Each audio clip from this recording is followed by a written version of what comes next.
Yo no sé cómo hacen el resto de escritores. Yo creo que un escritor no puede escribir de algo que no ha sentido nunca.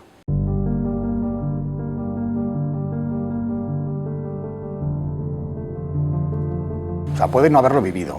Yo no he vivido en esa época, lógicamente, bueno, no tengo la edad que tenía Balenciaga, pero sí hay en este libro mucho de mí.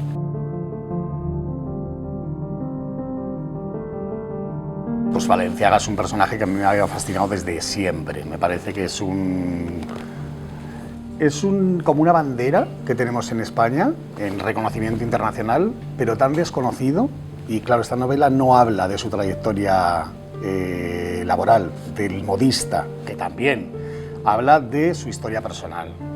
Es ficción, evidentemente, o sea, hay muchas cosas que yo he fabulado porque me gustaría que hubiese tenido esa vida, Balenciaga, como yo la he escrito en este libro, no como la que vivió, porque creo que fue una persona en cierta medida atormentada y con muchos dramas, pero con una riqueza intelectual y sentimental maravillosa.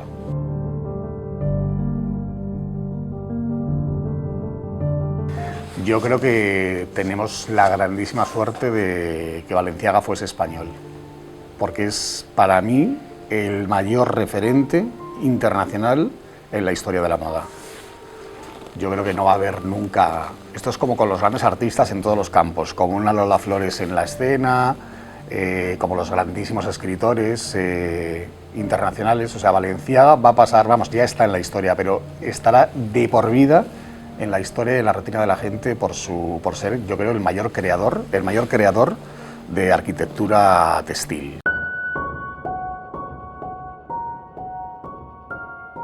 Mi personaje laboralmente es Balenciaga, porque es el inicio de su andadura en la moda, a través del marquesado de Casa Torres, de la marquesa de Casa Torres, que fue su mentora, pero sobre todo a través de su madre, que su madre era una costurera de pueblo, que son, o sea, los grandes artífices de la moda son esos costureros de toda la vida que hacían la alta costura para sus clientas. Digo clientas porque casi siempre eran mujeres las que acudían a una persona para que les vistiese. Y digo la alta costura porque la gente no sabe definir a veces la diferencia entre la alta costura y el prêt-à-porter. O sea, el dispuesto para llevar es algo que se hace en cadena, aunque sea súper lujoso y muy caro, pero se hace en cadena, se hace en 1000 tallas, en 1000 tal, el mismo patrón para vender, por eso se llama un dispuesto para llevar. Y la alta costura es un único vestido para una única mujer en una única talla. Es un personaje que también está basado en parte de la realidad de Balenciaga, que yo he querido dulcificar, porque la realidad de vida de Balenciaga pues es una vida trágica. Pierde a su padre él siendo muy pequeño, son de una familia muy humilde que salen adelante gracias al trabajo de costura de su madre, pasando muchas penurias económicas que yo en este libro no he reflejado, o he pasado por alto, y luego con una vida sentimental muy tormentosa. Pierde al gran amor de su vida,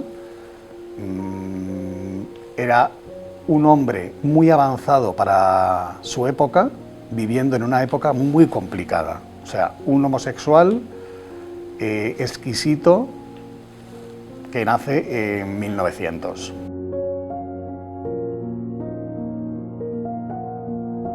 La novela arranca en 1907, que es el inicio de la historia real de Balenciaga como principiante o como aprendiz de costura, y termina pues casi en 1950, o sea, a finales de los 40. Y bueno, pues abarca todo ese principio del siglo XX español en el norte, que a mí me parece una época fascinante, una época que, a pesar del estallido de la Guerra Mundial, de la Gran Guerra, era en el norte de España, sobre todo en San Sebastián, una época de lujo y de glamour, porque muchos de los europeos que querían evadirse de ese terror de la guerra y que tenían posibilidad económica, pues desembocaron o en Biarritz o en San Sebastián.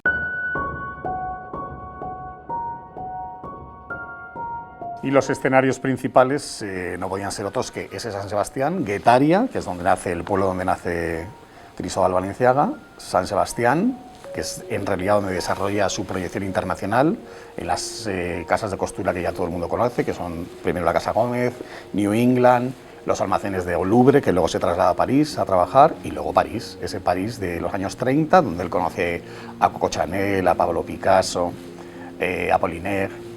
O sea, esa época brutal de los 20-30 glamurosos de París, el inicio del siglo XX del norte de España y, bueno, esa guerra mundial camuflada en el placer de ese lujo del norte de España.